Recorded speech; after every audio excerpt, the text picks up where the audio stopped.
Bismillahirrahmanirrahim. Assalamualaikum warahmatullahi wabarakatuh. Bismillahirrahmanirrahim. Alhamdulillahi rabbil alamin.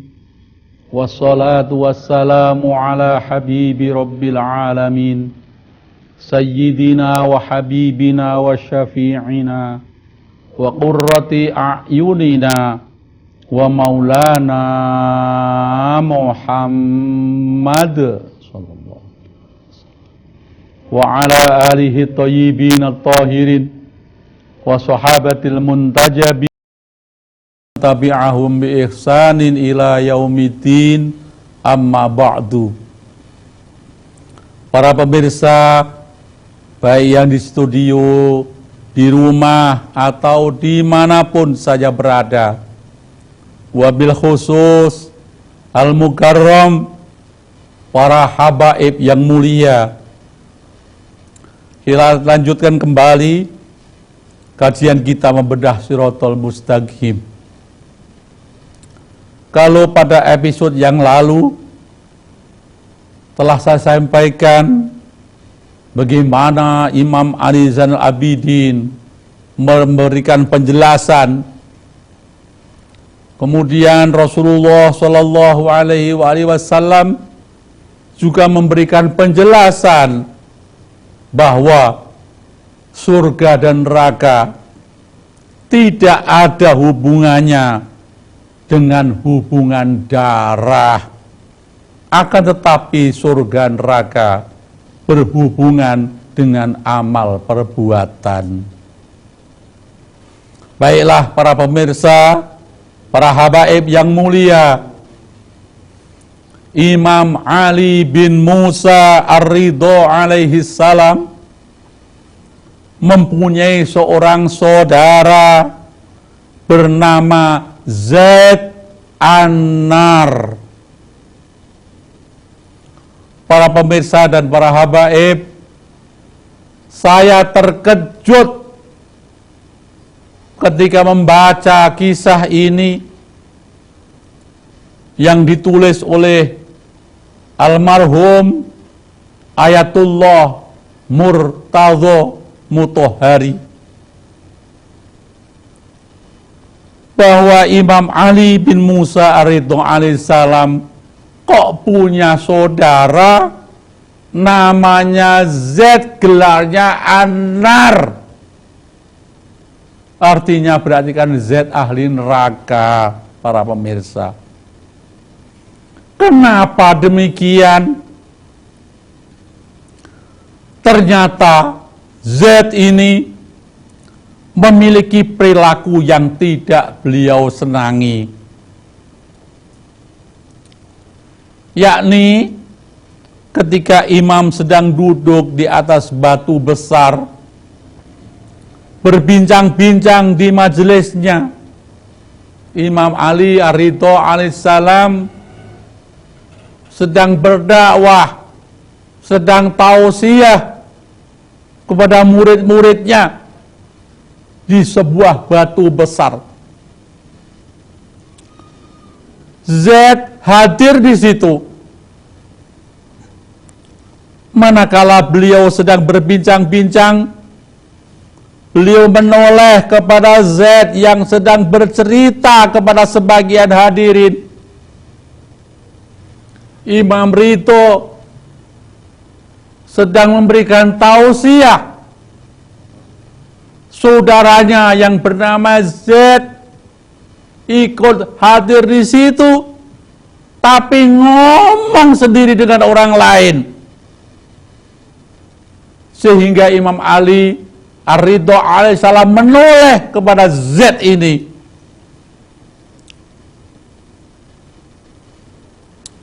Berulang kali si Z membangga-banggakan nasabnya kepada Nabi Shallallahu Alaihi Wasallam yang mulia dengan mengatakan bahwa kami adalah dzurriyyah Rasulullah, kami adalah dari Rasulullah. Dia bangga si Z ini karena darah dan daging Rasulullah mengalir di tubuhnya, bangga seperti itu, dan dia membanggakan diri kepada orang lain. Imam Ali Ridho alaihissalam menoleh kepada Z yang membanggakan diri karena di tubuhnya mengalir darah dan daging Rasulullah, membanggakan nasabnya, mentang-mentang dia keturunan Rasulullah, dan seterusnya dan seterusnya.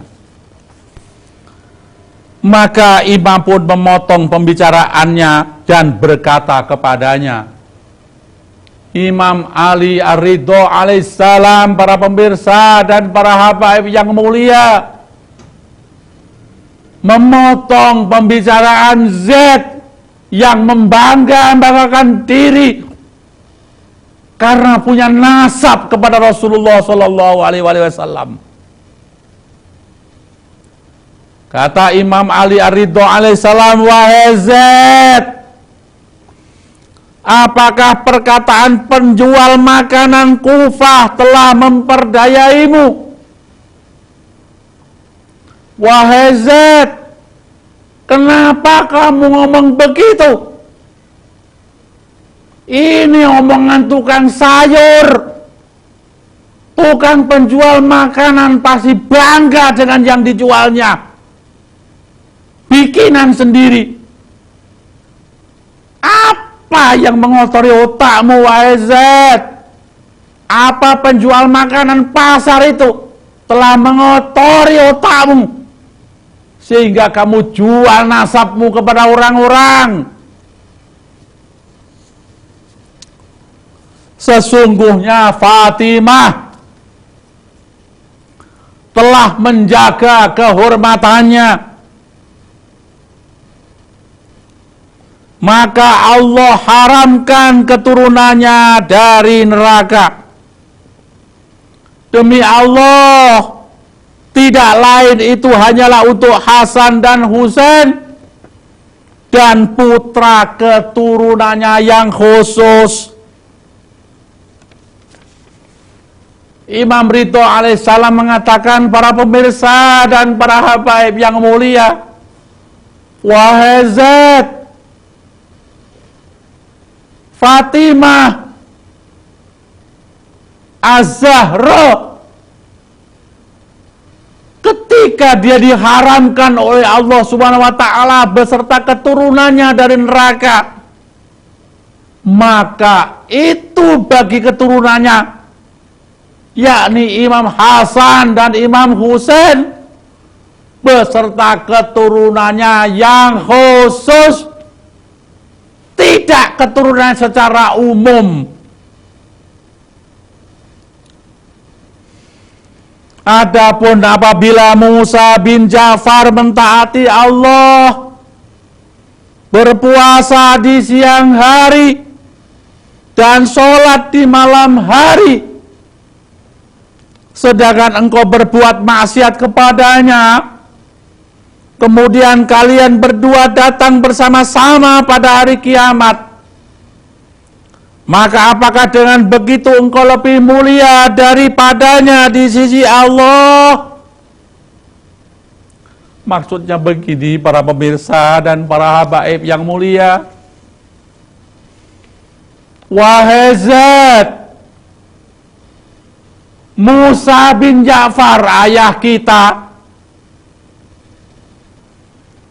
siang hari puasa, malam hari sholat,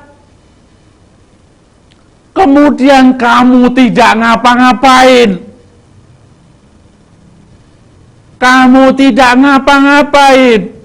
Sementara ayah kita Musa bin Ja'far alaihissalam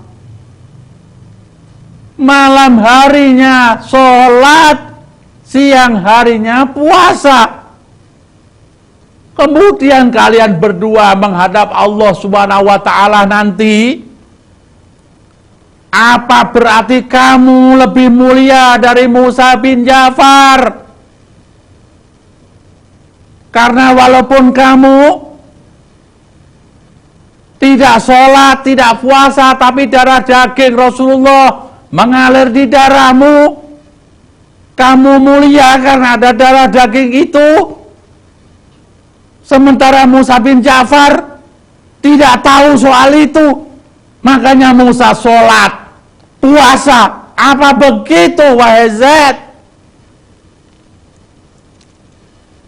Bukankah Ali bin Husain berkata, kata Imam Ali bin Musa Ridho alaihissalam, bukankah Ali bin Husain berkata, yakni Imam Ali Zainal Abidin, bahwa orang-orang yang baik di antara kita seperti fulan akan diberi pahala, dan mereka yang berbuat jelek di antara kita dosanya akan digandakan.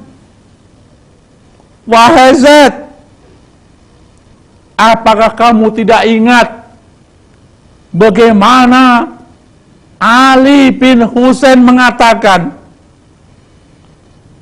bahwa di antara kita ini, yakni dzurriyyah Rasulullah, kalau berbuat baik pahalanya double, tapi kalau berbuat jelek dosanya juga double. Berarti dengan demikian hubungan darah dengan Rasulullah Shallallahu Alaihi Wasallam justru akan membuat bebannya double. Sebagai keturunan Rasulullah harus mampu menjaga diri, menjaga nama baik datuknya. Jangan sampai malah memperburuk citra datuknya karena memiliki darah daging yang mengalir di tubuhnya, tapi mencoreng perbuatannya kepada datuk-datuknya yang mulia. Sang Imam Ali Ridho alaihissalam melanjutkan, Hasan Al-Wasa' berkata, murid Imam ada yang bernama Hasan Al-Wasa'. Hasan Al-Wasa' mengatakan, kemudian beliau menoleh kepadaku dan berkata, wahai Hasan, bagaimana engkau membaca ayat ini? Di Quran, para pemirsa, para habaib yang mulia, ada ayat di mana kalau membacanya tidak cermat, apalagi kalau zaman dulu Quran belum dikasih fathah kasroh, sehingga siapapun membaca, dibaca apapun bisa.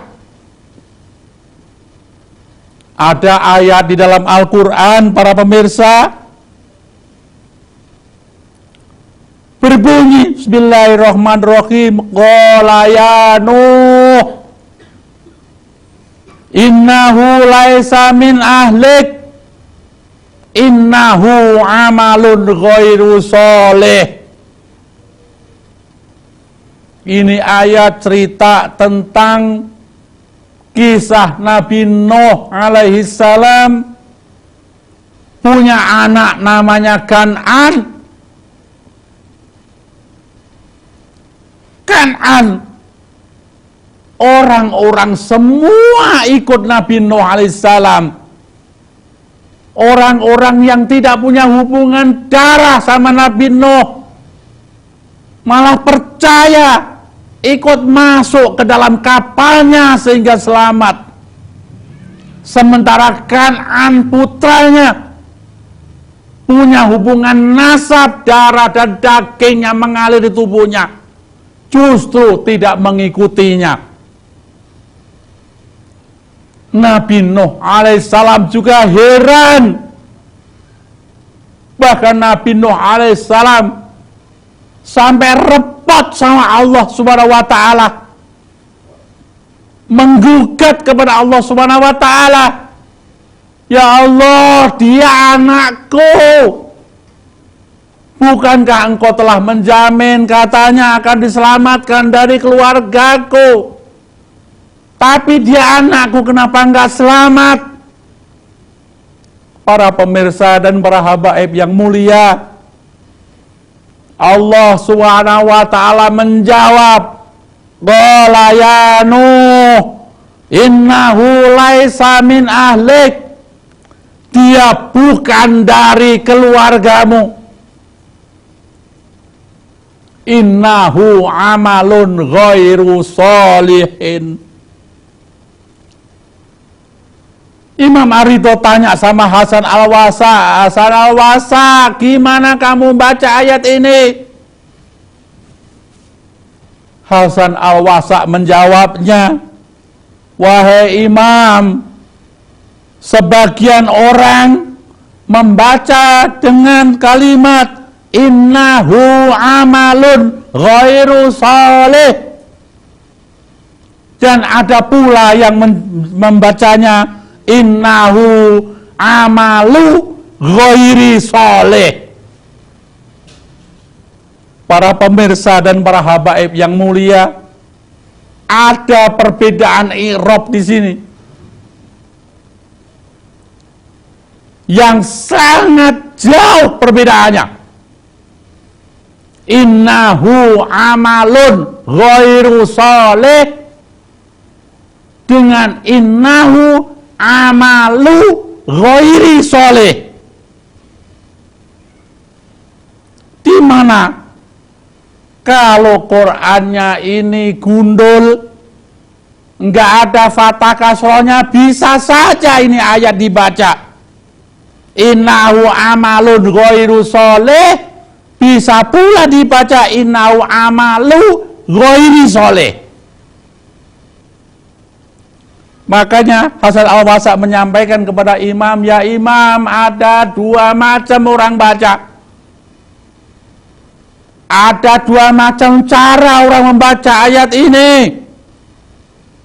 Sehingga artinya para pembaca, kalau diartikan innahu amalun ghairu sholih, artinya adalah bahwa sesungguhnya dia adalah anakmu, tapi perbuatannya tidak baik. Tapi kalau dibaca innahu amalu ghairi sholih, maka artinya menjadi sesungguhnya dia, si anak yang tidak baik itu, adalah hasil perbuatan tidak baik. Para pemirsa dan para habaib yang mulia, mari kita renungkan ayat ini.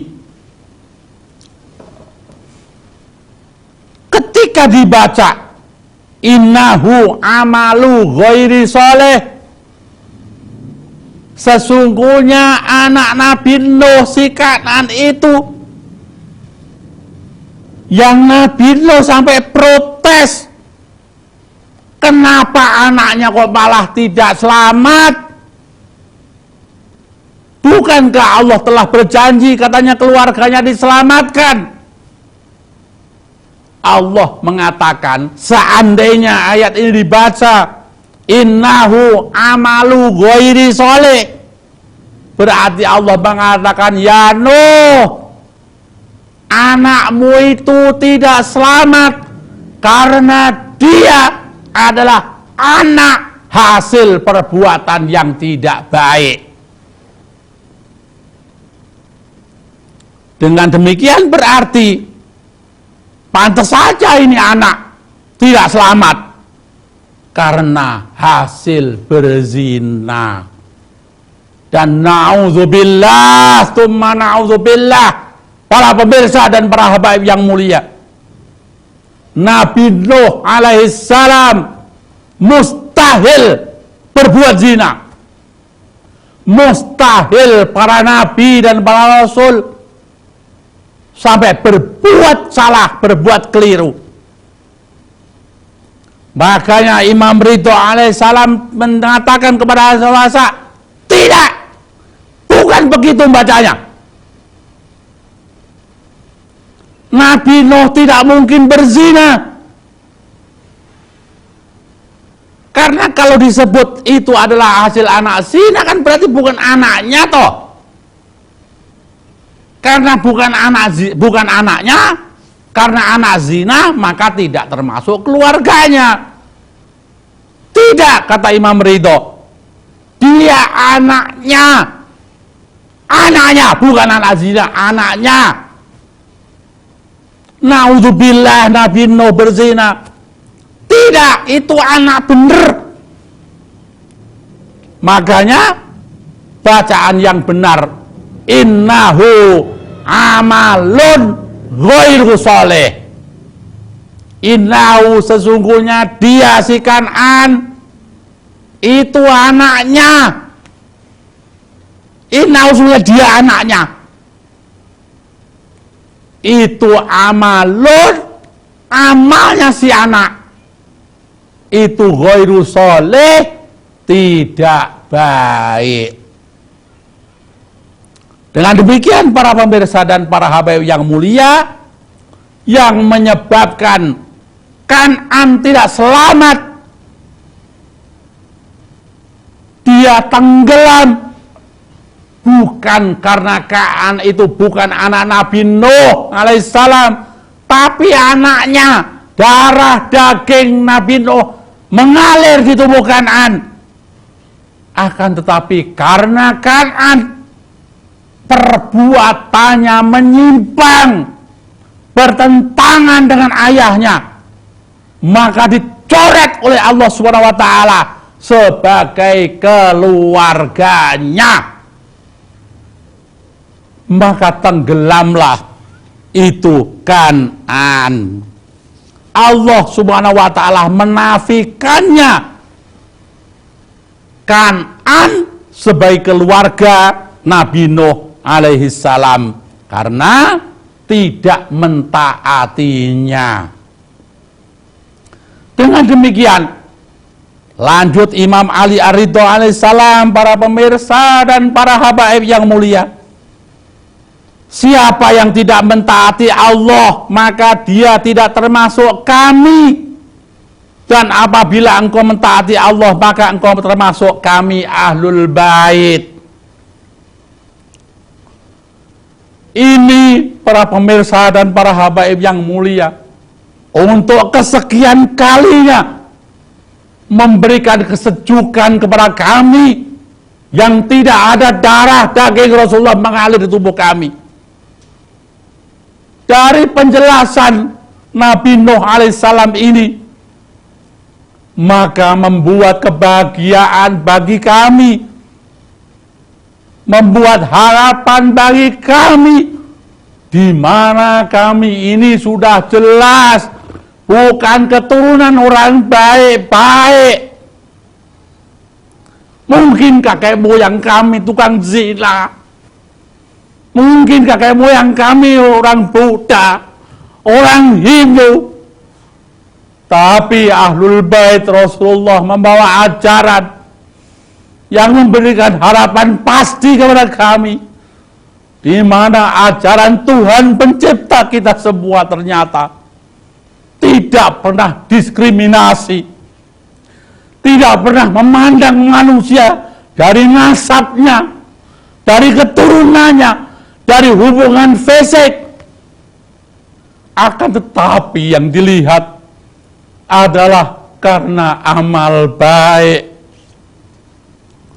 Sebagaimana firman-Nya yang mulia, Bismillahirrahmanirrahim, inna akramakum indallahi atqakum.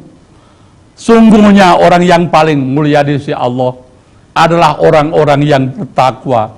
Dan bertakwa ini para pemirsa dan para habaib yang mulia, Tidak disyaratkan harus keturunan siapa. Tidak disyaratkan harus bangsa apa. Punya kedudukan apa. Punya kakek moyang siapa. Punya kulit warna apa. Tidak ada syarat-syarat fisik seperti itu. Tapi siapapun ketika bisa bertakwa kepada Allah, pasti dianggap mulia. Kenapa Allah Subhanahu wa Ta'ala tidak pernah memandang keturunan? Kenapa Allah tidak pernah memandang fisik? Karena Allah sendiri tidak punya keturunan, para pemirsa. Allah tidak punya fisik, sehingga tidak pernah menghubungkan kemuliaan itu kepada dirinya. Para pemirsa sekalian, sahabat Salman Al-Farisi, kita ketahui dia bukan orang Arab, orang Ajam. Sama berarti kayak kita semua, orang Indonesia.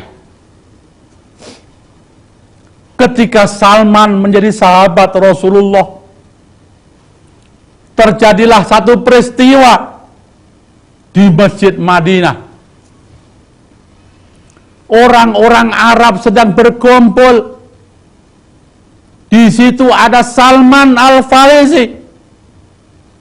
Masing-masing dari orang-orang Arab itu membanggakan dirinya, membanggakan sukunya, membanggakan golongannya.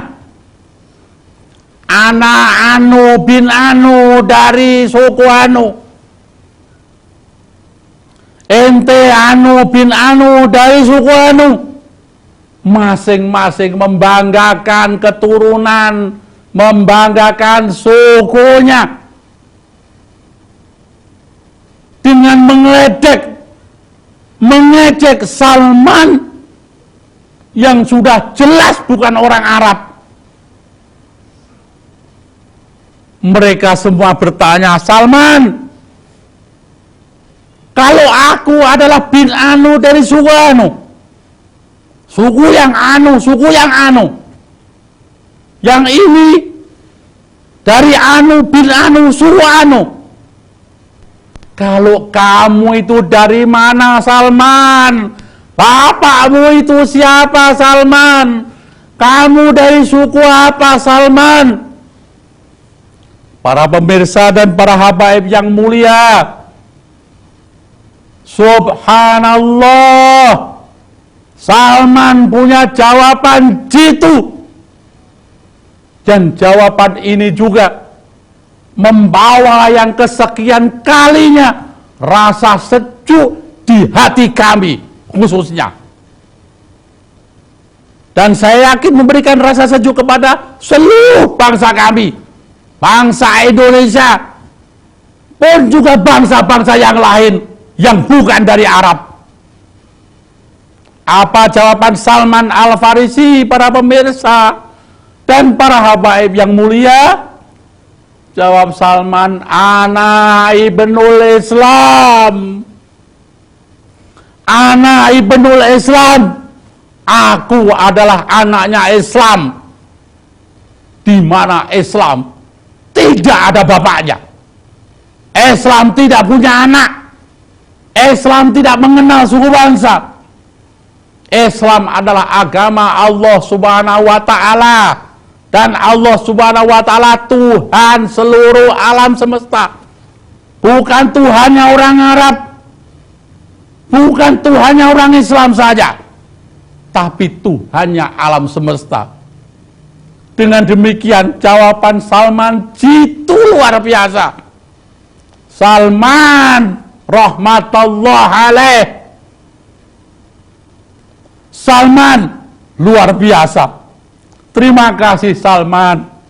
Jawabanmu membuat kunci bagiku dalam menapak dalam hidup di dunia ini.